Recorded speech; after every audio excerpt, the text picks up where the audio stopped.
Olá, boa noite. Estamos no ar pela RIT. Que prazer, terça-feira e ao vivo. Estamos aqui. Obrigado pelo seu carinho, pela sua audiência. Obrigado por permitir que este programa entre no seu lar.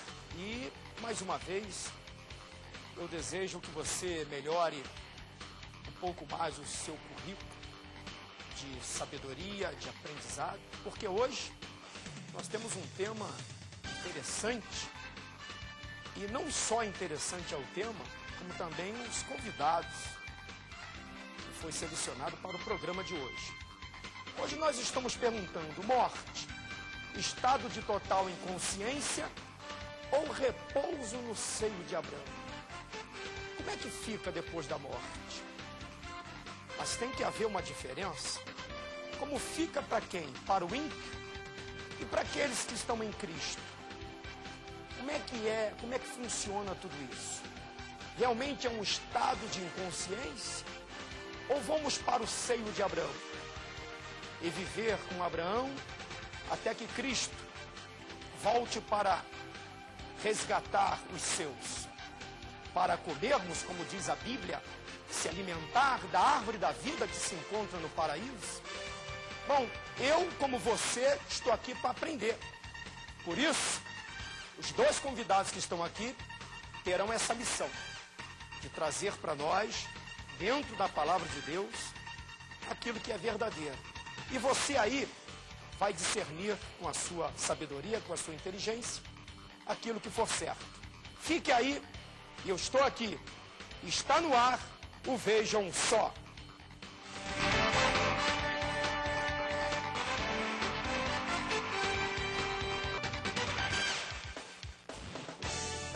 Muito bem. Obrigado pelo seu carinho, pela sua audiência. Mais um programa, mais uma noite em que Cristo certamente vai se manifestar.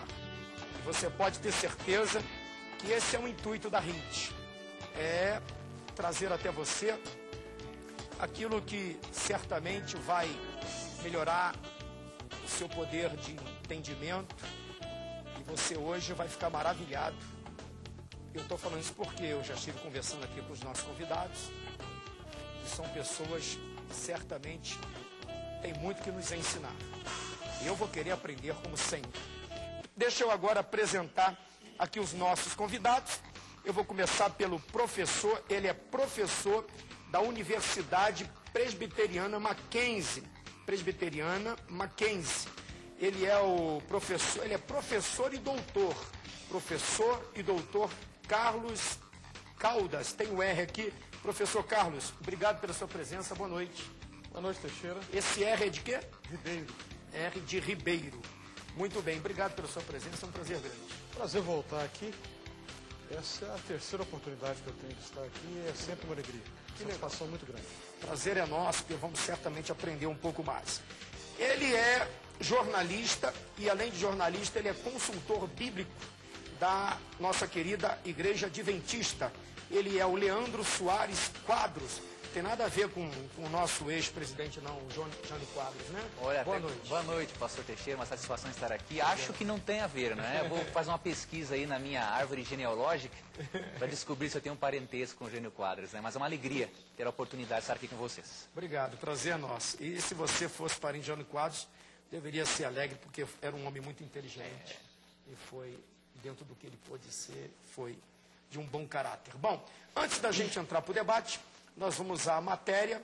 E você que está em casa hoje, o tema é interessante. Morte, estado de total inconsciência ou repouso no seio de Abraão?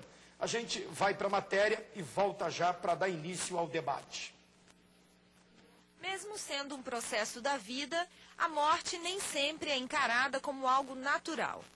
Com certeza, a maioria das pessoas já se perguntaram alguma vez sobre o seu destino depois da morte. Para o pastor e psicólogo Djalma Lopes, após a morte, a pessoa aguardará a vinda de Cristo com total consciência. Eu não acredito, por exemplo, no sono da alma. Eu acredito numa consciência da alma. A pessoa está nesse estágio, mas está consciente. Está consciente. Eu sempre costumo dizer para os meus alunos o seguinte: é como aquela noiva que está para entrar na igreja, o noivo já está lá na igreja com os padrinhos.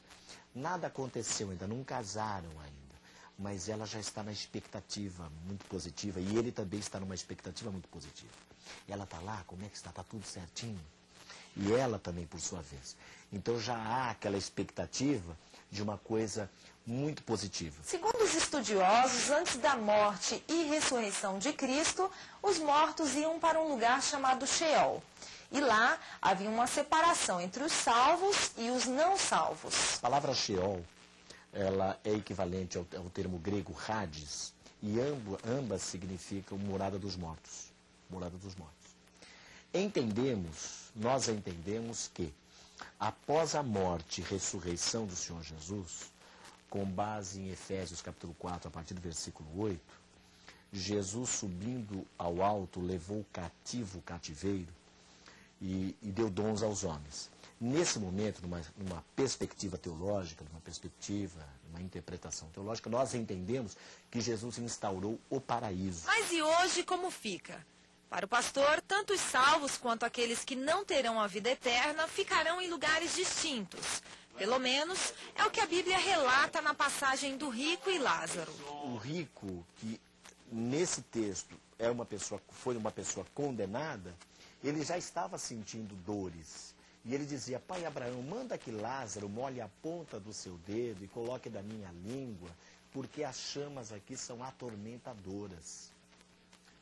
Então, em função disso, eu acredito assim, ele estava definitivamente no inferno? Na minha concepção, não. Mas já estava por antecipação, sabendo que o veredito, que o martelo que seria batido em relação ao destino da sua eternidade, era negativo. A Bíblia é tremendo por causa disso, nos dá essa possibilidade de interpretação. Só que nós devemos tomar cuidado com as interpretações, né? A gente não pode falar por entre as linhas, mas nós podemos falar pela hermenêutica, da interpretação. Eu vou começar aqui perguntando para o meu querido aqui, o jornalista e consultor bíblico, o Leandro Soares. Ô Leandro, a doutrina dos aniquilacionistas, não sei se você conhece. Conheço. Eles defendem a cessão total da vida no ato da sua morte. Cessa totalmente no ato da sua morte. Ele aí se refere à alma, né, princípio, a alma que é o princípio vital da vida, diz que sucumbe junto com a morte.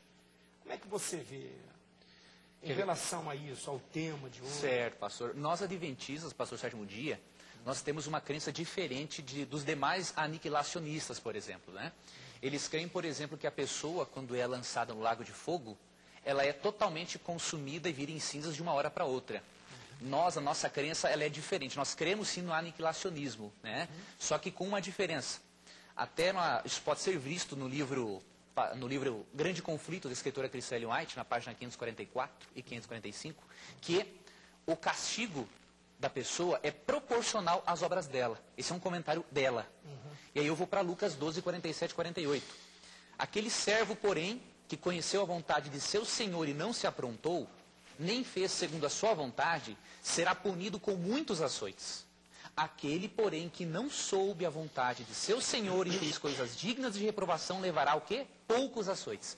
Então nós cremos, pastor, e também o professor Carlos, que o castigo no lago de fogo, que cremos que vai existir no futuro, ele é proporcional às obras do indivíduo. Então nós não cremos que todas as pessoas vão ser aniquiladas instantaneamente. Por exemplo, é injusto Deus condenar na mesma proporção, isso até é bíblico, um pecador de 70 anos e o diabo, que é o pai da mentira e originador do pecado. Então nós cremos que cada pessoa, né, vai ser castigada no lago de fogo proporcionalmente às suas obras. E o diabo, com certeza, vai ser o último a ser destruído nesse lago de fogo. Porque Romanos 16, 20 afirma que um dia Satanás será esmagado. Agora, a nossa doutrina aniquilacionista, queria deixar bem claro para o telespectador da Rede TV, é diferente das demais. Nós cremos sim no aniquilacionismo, só que antes o ímpio tem que pagar sim pelo que ele fez, porque senão não seria um castigo, não é? Agora, isso você está falando, você está se referindo à segunda morte, no lar hoje. Isso. Qual é o estado da pessoa hoje? Boa sua pergunta, pastor. Nós cremos, pastor, que hoje a pessoa está dormindo quando ela morre, não é? Nós queremos que nas 53 vezes em que aparece a palavra sono na Bíblia, isso não é simplesmente um símbolo do sono do corpo. Né? Até Jesus falou aqui em João 11, 11 a 14. Depois eu vou explicar o porquê que a morte não é apenas um símbolo do sono do corpo. Fica tranquilo, fica à vontade.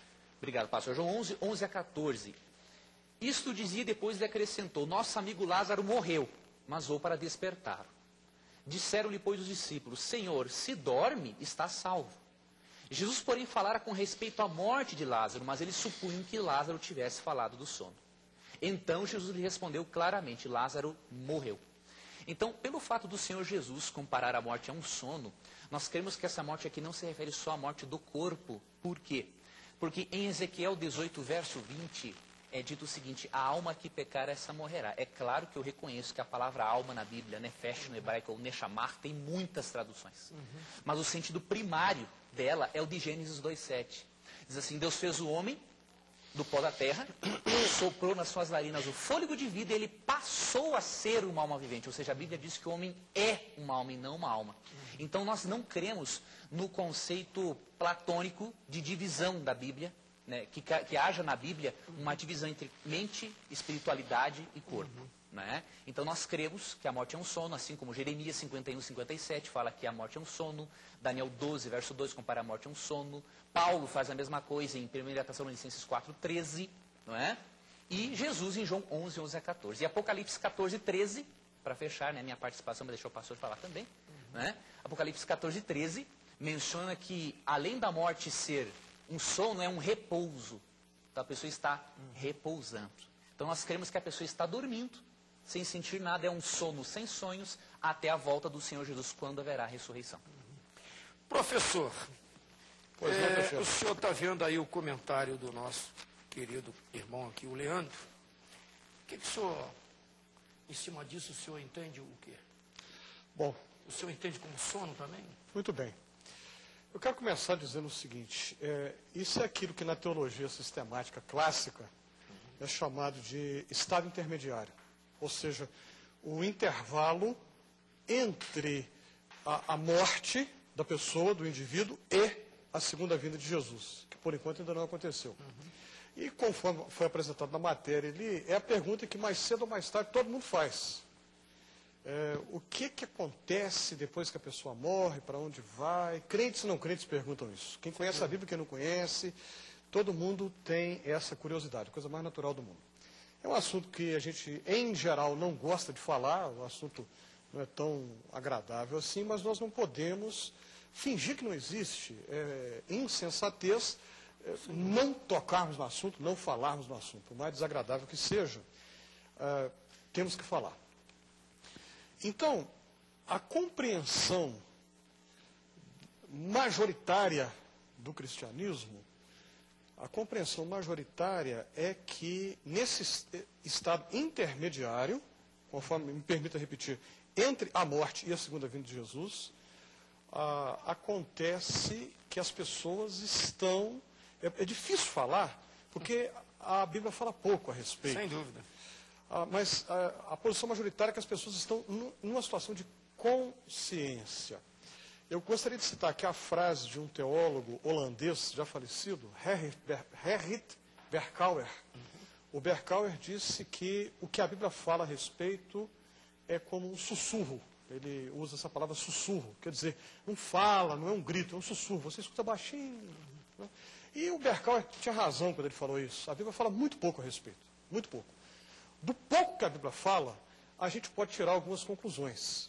E, com todo respeito, vão ser diferentes do Leandro que falou o mesmo ali. Mas não estão aqui para brigar. Sem Claro, dúvida. Nós estamos aqui para brigar, de modo algum. Estamos aqui para discutir, para trocar ideias e tal, mas não vamos brigar aqui não. Claro que não. Mas as nossas posições são diferentes. A Bíblia usa, de fato, o verbo dormir, claro. Mas a gente entende que é uma linguagem metafórica e é um eufemismo. Eufemismo é aquela figura de linguagem que a gente quer diminuir a força de uma situação, então a gente usa uma outra expressão para se referir.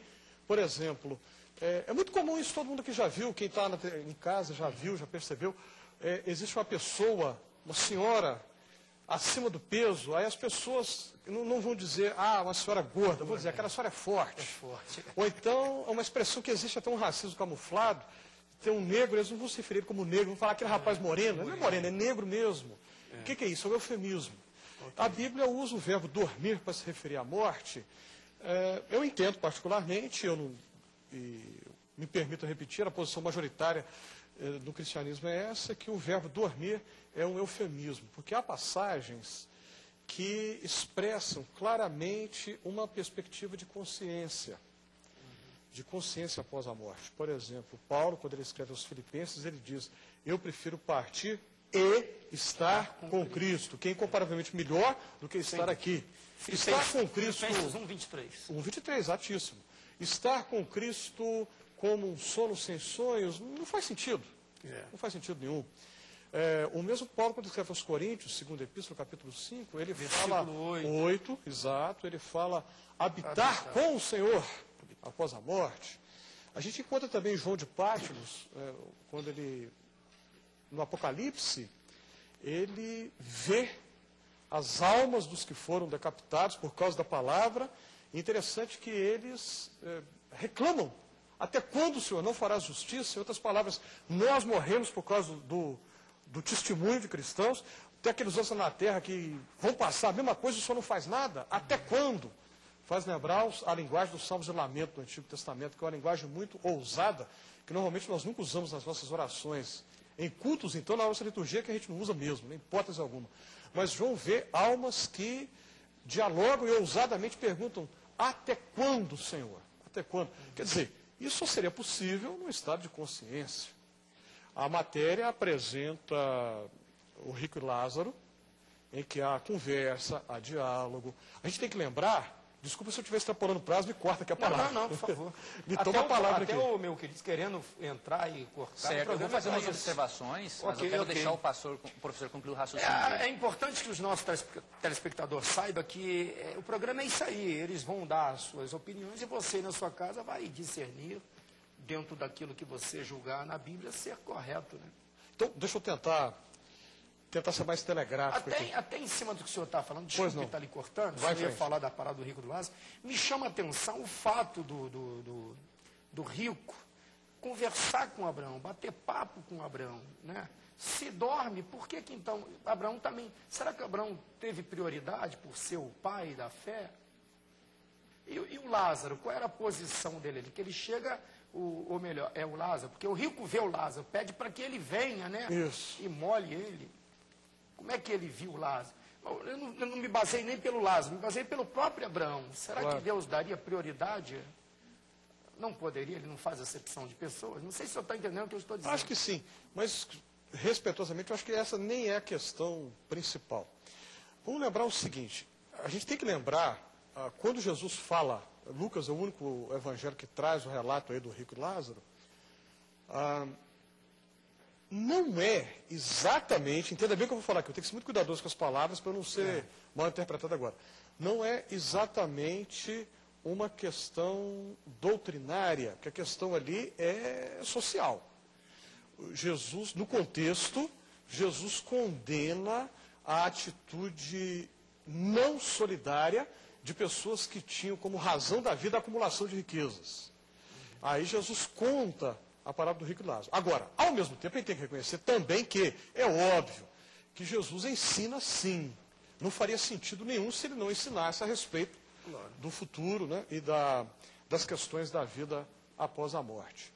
E foi citado aí a palavrinha Sheol, na matéria que foi apresentada no início.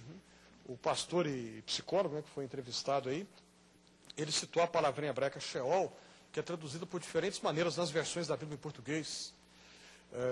Mundo dos mortos, ou além. Algumas vezes ela significa apenas sepultura. Algumas vezes, diga-se de passagem, Sheol não significa inferno, como castigo dos ímpios. Sheol, no Antigo Testamento, é o lugar, a habitação dos mortos, onde os mortos estão. Muito bem. Isaías capítulo 14 tem uma passagem interessantíssima, curiosíssima, que narra a chegada do rei da Babilônia no Sheol.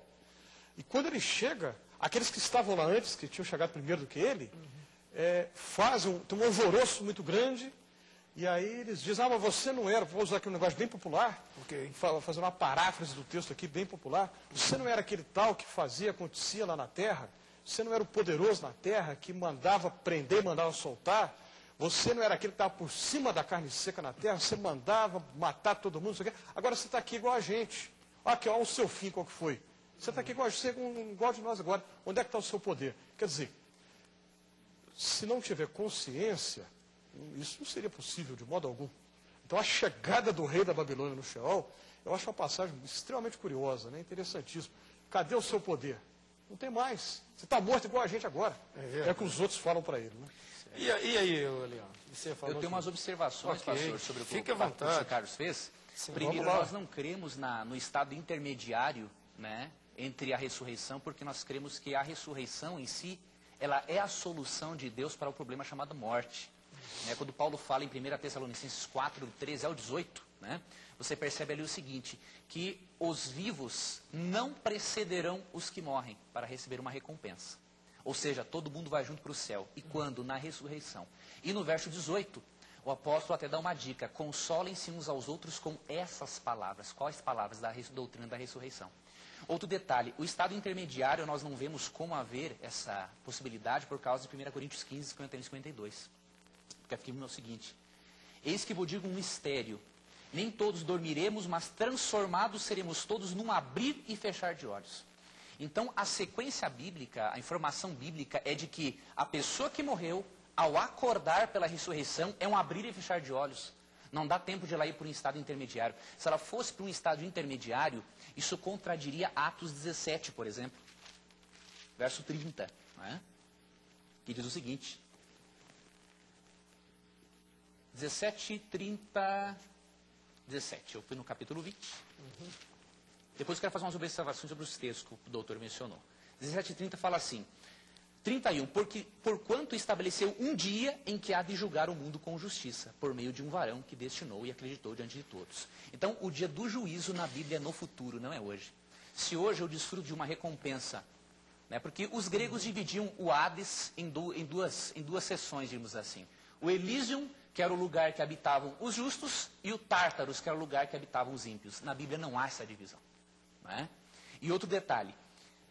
Sendo que não há esse estado intermediário e que Deus vai julgar a pessoa nos últimos dias, ou seja, ela não pode ir para um estado intermediário usufruir de algo e nem uma leve condenação. Depois nós vamos entrar bem a fundo nessa parábola do rico e Lázaro, né? Além disso, a gente percebe nesses textos que o doutor mencionou, como Filipenses 1, 23, nós temos que entender o seguinte. Quando Paulo falou, por exemplo, eu desejo partir e estar com Cristo, nós temos que entender quando Paulo estaria com Cristo. Na teologia paulina. Né? Então, quando nós vamos para Filipenses 1, 23, eu até vou ler o texto para esclarecer o nosso telespectador. A palavra ali é afirmativa, de estar com Cristo. Estar com Cristo. Agora temos que saber quando. O quando. Aqui é que está o detalhe. É natural, pastor, numa sentença bíblica, haver dois acontecimentos separados por um longo de tempo no único texto. Nós encontramos, por exemplo, isso em 2 Pedro 3, 10 a 13.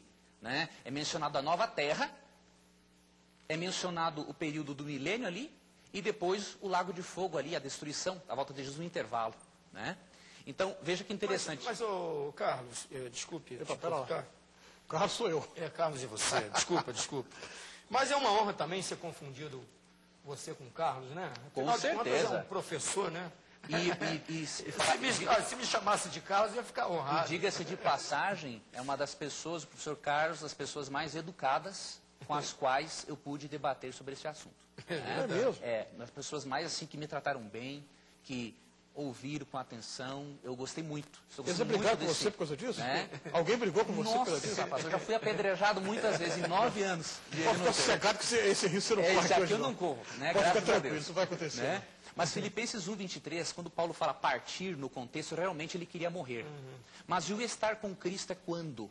2 Timóteo 4, 8, está a resposta do próprio Paulo. Eu ia te fazer uma pergunta, aliás, mas vou pode te fazer, pastor. Que eu tenho que chamar um comercial. Lá quando ele diz lá nas cartas do Apocalipse, em uma das cartas, ele diz ao vencedor dar-lhe-ei que se alimente da árvore, que se alimente. Quer dizer, o vencedor é aquele que fica firme, né? Permanece em Jesus Cristo. Permanece em Cristo. E ele fala que se alimente. Vai sair dali como vencedor e vai se alimentar.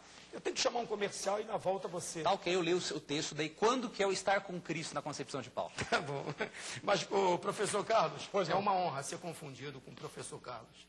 Pode ter certeza disso. Bondade sua demais, Teixeira. Bondade sua demais. Vamos ao comercial e a gente volta já. Alô, estamos de volta pela HIT. Obrigado pelo seu carinho. Está gostando do tema? Ô, pastor, estou adorando, mas é uma pena que o tempo é muito pouco, né? É verdade. Mas se não der para a gente comentar o tema hoje, total, a gente traz essas feras de volta aqui, né? São dois homens, certamente. Antes de ser professor, de ser jornalista, são certamente dois servos de Deus. E eu estava falando aqui com o meu querido Leandro aqui. Leandro, e aí? Ele lá diz no Apocalipse, né, que é o vencedor dar-lhe-ei que se alimente da árvore da vida. Isso. Ele fala até do maná escondido. Isso mesmo, Apocalipse 22, verso 2. Eu quero, pastor, responder a sua pergunta, só queria ler um verso antes, leia. que explica a questão de Paulo do partir e estar com Cristo, né? Paulo, quando queria partir, realmente ele está falando da morte. Paulo foi apedrejado, viveu muito pelo Evangelho, mas ele falou, é necessário permanecer ainda na carne, permanecer vivo. Agora, quando que Paulo iria estar com Cristo? Era imediatamente após a morte? De acordo com ele mesmo, não. Ele fala em 2 Timóteo 4:8 o seguinte: já agora a coroa da justiça me está guardada, a qual o Senhor reto juiz me dará naquele dia da volta de Cristo. E não somente a mim, mas a todos quantos amam a sua vinda. Então, o partir realmente é morrer em Filipenses 1:23. Agora, o estar com Cristo é na volta de Cristo. Sobre a árvore da vida, foi muito bom o senhor tocar. Mas no partir, ele iria para o ele seio de desejado a morrer. Não, nós vamos depois comentar sobre o relato de Lucas, que nós temos evidências muito fortes de que é uma parábola, é uma narração fictícia, inclusive apoio de comentaristas, irmãos evangélicos de outras denominações. Mas eu quero entrar nessa parábola. Mas, indo à questão da árvore da vida, pastor, realmente Apocalipse 22:2 fala que a árvore da vida, não é? Nós vamos nos alimentar, as folhas são para as curas dos povos, não é? Só que tem um detalhe, em Gênesis 3 nós percebemos que quando o ser humano pecou, Deus tirou o acesso da árvore da vida. Por quê? Não era simplesmente para o corpo perder a imortalidade. Nós cremos na imortalidade condicional do ser humano. O ser humano foi feito sim por Deus para ser imortal. Só que a partir do momento que ele pecou, o salário do pecado, de acordo com Romanos 6:23, é morte. E nós precisamos entender que morte é morte mesmo. Não é? E como nós vamos comer da árvore da vida no céu, isso é uma evidência de que hoje nós não temos um espírito ou alma imortal. Porque se eu tivesse um espírito ou alma imortal, eu já estaria comendo da árvore da vida. E tem um outro aspecto interessante, já chegou um questionamento para mim assim, mas nós somos a imagem e semelhança de Deus, então o ser humano tem que ser imortal, não necessariamente. Porque os atributos de Deus como, por exemplo, onipotência, onipresença e onisciência eu não tenho, por ser imagem e semelhança de Deus. E 1 Timóteo 6:15-16 é muito claro em dizer que o único que possui a imortalidade inerente é Deus. E Romanos 2:7, por exemplo, se nós já fôssemos imortais, Romanos 2:7 perderia o sentido, porque ele diz assim, nós temos que buscar a imortalidade. Nossa, eu já sou, por que eu vou buscar a imortalidade? E indo para Apocalipse 6:9-11, que é o texto que o pastor mencionou, o professor mencionou, não é? Das almas debaixo do altar, ali é um texto puramente simbólico, porque nós não cremos que almas estariam literalmente debaixo do altar de Deus, acotoveladas ali, uma empurrando a outra. Não é? Ali é um relato parabólico, né, simbólico, em que Deus está dizendo o seguinte, no próprio versos 12 e 13 de Apocalipse, fala o seguinte, que descansem mais um pouco de tempo, porque a recompensa de vocês está guardada. Não é? Mas Estevão, quando estava sendo apedrejado, ele disse, Senhor, recebe o meu espírito. Boa sua pergunta. Esse aí ele fala em Atos 7, né, 54-56, Cristo também falou isso, na cruz recebe o meu espírito, não é? Mas isso não se refere-se a um espírito indo para o céu, por quê? Quando você lê Jesus, por exemplo, falando, Senhor Jesus recebe o meu espírito, você lê em João 20:19, que no domingo pela manhã, depois que Cristo falou, recebe o meu espírito na sexta, no domingo pela manhã ele falou assim, para Maria Madalena, não me detenhas porque eu ainda não subi para o meu Pai. Então, quando Cristo falou assim, Senhor Deus, recebe o meu espírito, e também Estevão, ele está dizendo o seguinte, Senhor Deus, receba a minha vida, toma conta de mim neste momento. Porque o espírito também tem uma das traduções, além de fôlego de vida e tal, é vida. Agora, em nenhum texto bíblico, pastor, nós percebemos, né, a Bíblia ensinando que existe uma entidade imaterial fora do corpo. Indo a 2 Coríntios 5,8, que é o último texto que eu mencionarei, né, que o pastor mencionou do estar com Cristo, né, deixar o corpo e habitar com Cristo. Quando nós lemos o contexto dele, nós percebemos uma coisa muito interessante. Se nós pegarmos o verso 8 isolado, realmente dá a entender que Paulo imediatamente iria para o céu depois da morte. Você entende que era uma certeza da salvação quando ele falava isso? Certeza da salvação. Certeza. O crente tem que ter certeza de que ele ia estar com Cristo. Que ele iria estar com Cristo. Agora, olha o contexto, pastor, da declaração. Né? Ele fala no verso 1 o seguinte: sabemos que se a nossa casa terrestre deste tabernáculo, ou seja, esse corpo pecaminoso, se desfizer, temos da parte de Deus um edifício, que é o corpo glorificado. Casa não feita por mãos, eterna nos céus. Verso 2. E por isso neste tabernáculo gememos, aspirando sermos revestidos de nossa habitação celestial. Paulo não fala aqui que o espírito dele vai para o céu, ele vai para o céu com um corpo glorificado. Essa é a teologia de Paulo.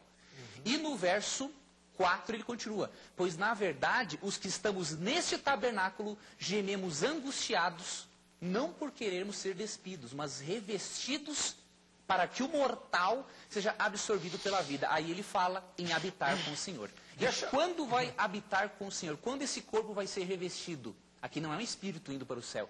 São duas casas mencionadas. A casa celestial, corpo glorificado. Casa terrestre, corpo carnal. 1 Coríntios 15, 23. E aí eu vou calar minha boca aqui, porque senão eu vou falar demais. Vamos deixar o professor falar. Trépica, né? Quando, por exemplo, que nós vamos estar com o Senhor, nesse corpo glorificado, porque o contexto de 2 Coríntios é muito claro, né? Não é espírito indo para o céu, é um corpo glorificado. Né? 15, 23, cada um, porém, por sua própria ordem. Cristo, as primícias, o mais importante, dentre os mortos, não é? Depois os que são de Cristo, por ocasião da sua vinda. Como Cristo não voltou ainda, nós seremos revestidos da habitação celestial, que é o corpo glorificado, quando o Senhor Jesus Cristo voltar. E enquanto isso, dormimos. Dormimos no pó da terra, é o ensinamento bíblico. E aí, professor? Bom, eu não concordo, mas enfim, vamos lá. O que eu concordo com o que o Leandro falou é a questão seguinte: o estado intermediário não é definitivo e não é o ideal. Na verdade, a expressão estado intermediário, como tal, não aparece na Bíblia. Assim como a palavra trindade também não aparece. Mas a cristandade, o cristianismo em 2000 anos, em todas as suas tradições, todas as vertentes do cristianismo, crê na trindade. E elaborou-se essa concepção chamada de estado intermediário com base em algumas palavras, com base em alguns textos. E a gente tem que lembrar que, de fato, o ideal é a ressurreição, que ainda não aconteceu. Sem dúvida. Tá? Porque o ser humano, agora vai com uma pitada da antropologia bíblica, o ser humano foi criado com aquilo que é chamado os especialistas chamam de unidade psicossomática. Quer dizer, corpo e alma como uma unidade indissolúvel. Então, de fato, não se trata de corpo para cá, alma para cá. Tá? A concepção grega antiga pensava assim, e esse pensamento grego, de influência platônica, penetrou no cristianismo, e muitos cristãos pensam assim, uma separação entre o espiritual está aqui é melhor do que o material que está aqui embaixo. De fato, a Bíblia não dá base para isso, e a Bíblia apresenta o ser humano como um todo. E por isso que a morte é terrível, né? Por isso que a morte ela é natural e não é natural ao mesmo tempo, porque quebra essa unidade que vai ser restaurada por completo por ocasião da ressurreição, no futuro, que ainda esperamos. O credo apostólico fala, né, da ressurreição do corpo, creio na ressurreição do corpo. Algumas versões antigas do credo diziam assim, creio na ressurreição da carne. É a nossa esperança, a expectativa cristã é essa. Agora, para falar disso, a gente tem que lembrar do conceito de tempo. Que é um conceito extremamente difícil de entender. O tempo é um mistério, tanto em termos físicos, como em termos filosóficos, como em termos teológicos também. O tempo é um mistério. E quando a gente fala dessas questões, nós falamos de uma situação que nenhum de nós viveu. Sem dúvida. Não é mesmo? Nenhum de nós foi lá e voltou. E tomara que demore um tempo, né? Ninguém está com pressa, né, Teixeira? Ninguém está com pressa. Ninguém está com pressa, não. Então, por que eu estou dizendo tudo isso? Porque o tempo, nós estamos no tempo. Nós estamos no tempo. Mas quem já se foi, já está fora do tempo. Então, esse estado intermediário, num certo sentido, esse intervalo entre a morte e a ressurreição, é mais para nós que estamos do que para eles. Porque para quem está fora do tempo, um segundo, menos do que um segundo. Aí eu gostaria de citar Agostinho. Agostinho, que foi uma das mais lúcidas, mais brilhantes mentes que o cristianismo produziu em 2000 anos. E Agostinho é um dos primeiros a pensar nessa questão do tempo, o que significa estar no tempo, o que significa estar fora do tempo.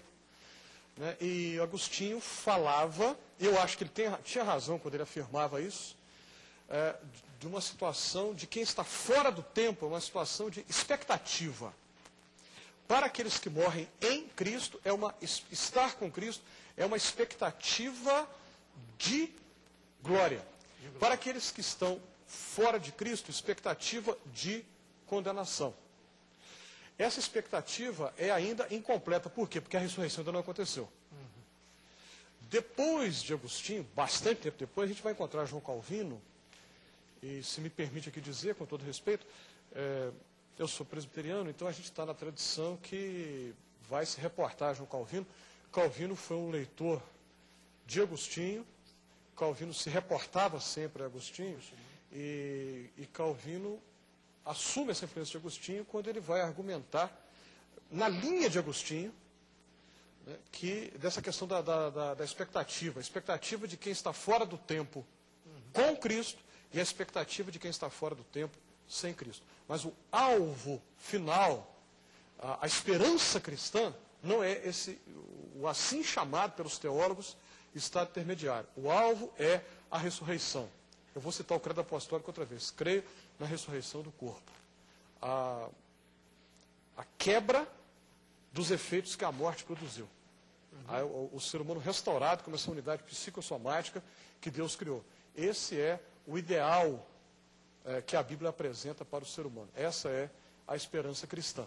Enquanto esse dia não chega, a gente não sabe quando que vai chegar, nós cremos que aqueles que partiram já estão com Cristo nessa expectativa de glória, ainda que seja imperfeito, mas é algo maravilhoso. A gente não sabe como é que é. Por quê? Porque ninguém foi e voltou, então a gente não sabe. A gente só sabe que é bom, porque se está com Cristo é bom. Agora, a gente acredita que é uma situação de consciência, sim. É porque a gente vê até o Eclesiastes, né? A Bíblia fala, capítulo 9, fala que quando a pessoa morre, né, o seu espírito vai a Deus que o deu, né, o corpo vira pó e a sua memória jaz no esquecimento. Mas no Mateus, se a gente pegar lá o Evangelho de Mateus, capítulo 27, versículos 51 e 52, diz que Cristo, né, ali após a sua ressurreição, ele foi lá e pregou, né, sacudiu lá os alicerces e muitos corpos de santos que dormiam, ressuscitaram e foram vistos pela cidade santa. Está escrito, quer dizer, saíram daquele estado lá do Sheol, né, e foram para algum lugar. Lá sim eles estavam dormindo, como você disse. Mas a partir daí... Aí eu volto... Me perdoe, Teixeira. E tem um outro detalhe, minutinho. Jesus disse lá para o que estava ao lado dele na cruz: ainda hoje tu estarás comigo no paraíso. Tanto é que quando os soldados vêm quebrar os pés dos ladrões, vêm quebrar os ossos de Jesus, das pernas, era uma profecia, não poderia quebrar. Cristo já foi constatado a morte, né? E aí depois sim, é que ele teve que quebrar os ossos dos dois crucificados, até porque a morte era pela asfixia, né? O corpo tinha que ceder.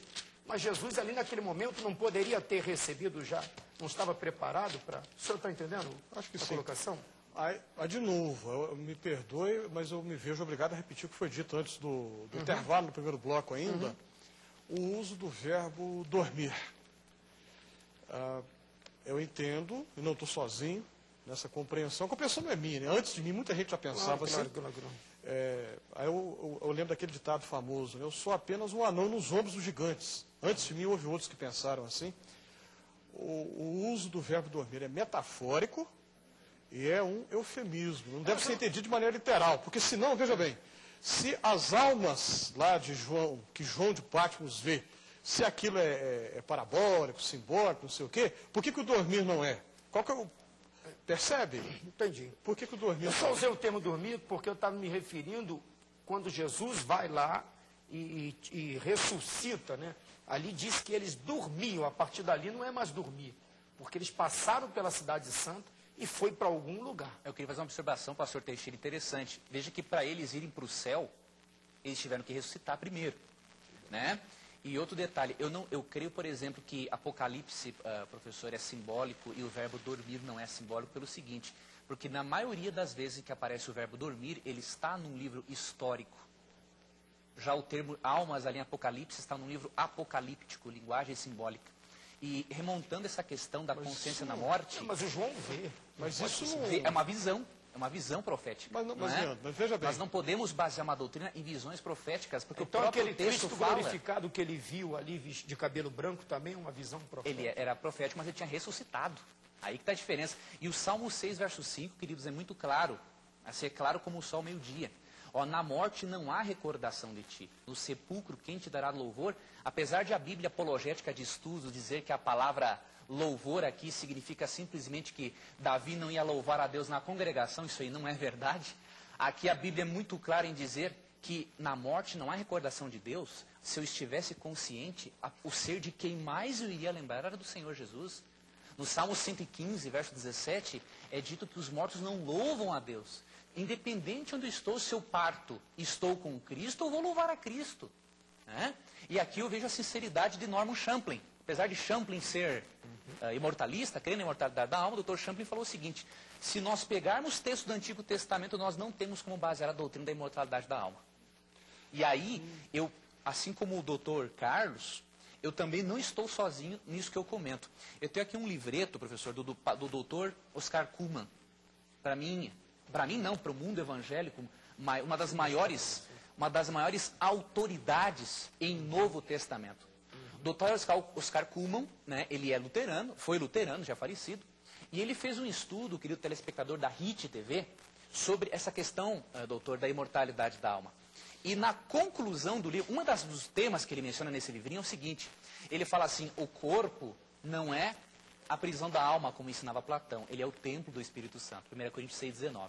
E no final do livro, ele chega a uma conclusão muito interessante, pastor, que eu queria até apresentar aqui. Para vocês verem como também, não é só, por exemplo, o adventista, ou tem uma outra seita aí que não crê na divindade de Cristo, que crê que a morte é um sono. Mas concluindo esse seminário que Oscar Cullmann fez, que é uma das maiores autoridades em Novo Testamento, ele inclusive reexplica todos esses textos, até Lucas 23, 43, que o pastor citou, não é? Que eu posso até comentar depois, ele explica o seguinte, a resposta para a questão imortalidade da alma ou ressurreição dos mortos é inequívoca. Os ensinos dos grandes filósofos Sócrates e Platão não pode de forma alguma ser harmonizado com o do Novo Testamento. Que suas pessoas, suas vidas, suas posições diante da morte podem, contudo, ser honradas pelos cristãos, os apologistas no segundo século o demonstraram. Creio que isso também pode ser demonstrado pelo Novo Testamento, mas essa é uma questão que não temos que tratar aqui. Então ele conclui claramente, né, que o pensamento do Novo Testamento não combina com Sócrates e Platão. E nesse livro todo aqui, ele mostra, assim, em parte, a mudança de pensamento dele. Ele reexplica Lucas 23, 2 Coríntios 5, 8, Filipenses 1, 23, Apocalipse 6, 9. E Oscar Cullmann, ele crê na inconsciência durante a morte. E ele até menciona aqui, se a pessoa já está consciente, não há necessidade de uma ressurreição. É uma pena que o tempo passa rápido. Mas, professor, fiquei muito honrado aqui com a sua presença. Não vai dar tempo da tetráplica? Rápido, tem 3 minutos. Quer dizer, para mim acabar o programa, para pegar as considerações oficiais, eu tenho 1 minuto, 1 minuto e meio, pronto. 1 minuto e meio? Lá vai, depois da tréplica só pode ser tetráplica. Tem que ser, né? Por lógica. Bom, de fato, o Oscar Cullmann é um autor que eu aprecio muito. Gosto muito dos textos dele. Desculpem, mas eu tenho que repetir. A perspectiva do Novo Testamento, de fato, é a ressurreição. Isso aí é inegável. A ressurreição, que ainda não aconteceu. No entanto, nessa situação daqueles que já partiram, várias passagens, a despeito do que foi apresentado aqui, várias passagens, apresentam uma situação de consciência e não de uma inconsciência. O fato de livros históricos usarem uma linguagem metafórica, qual é o problema? A gente usa a linguagem metafórica no dia a dia. Concordo plenamente. Livros históricos refletem situações concretas do dia a dia. E não dá, é forçado, penso eu, fazer uma separação. Livro histórico, então, isso aqui não pode ter linguagem metafórica, só pode ter linguagem literal. Forçado. No dia a dia, a gente usa a linguagem do tipo assim, eu encontro com meu amigo e falo, ô fulano, me ajuda, quebra meu galho. É lógico que não é quebrar o galho no sentido literal, a linguagem é metafórica. Então, um livro histórico apresenta uma linguagem com conteúdo metafórico. Isso eu concordo plenamente com o doutor, tanto que o que eu quis dizer é o seguinte, que pelo fato do Apocalipse ser um livro simbólico, e ali em Apocalipse 14 e 13, né, mencionar-se, por exemplo, que além da morte ser um sono, é um descanso, eu não creio que há margem para dúvidas de que a morte é um descanso. Né? E finalizando assim a participação, a Bíblia, eu concordo plenamente com o Dr. Carlos quando ele apresentou que a Bíblia tem uma visão holística do ser humano. Quando nós vamos estudar o relato do rico e Lázaro, em Lucas 16, 19 a 31, nós temos que ter em mente que para os judeus a quem Cristo estava falando aquilo, eles tinham uma visão holística do ser humano, ou seja, o ser humano integral. Tanto que em Tessalonicenses 5, 23, Paulo fala que o vosso espírito, alma e corpo sejam conservados íntegros e irrepreensíveis, seja aqui neste mundo, para a vinda do nosso Senhor Jesus Cristo. E aí, pastor, eu queria finalizar com Eclesiastes 9, 10. Tudo que te vier a mão para fazer, faz conforme as tuas forças, porque no além, para onde tu vais, não há obras, nem projeto, nem conhecimento, nem sabedoria alguma. Muito bem.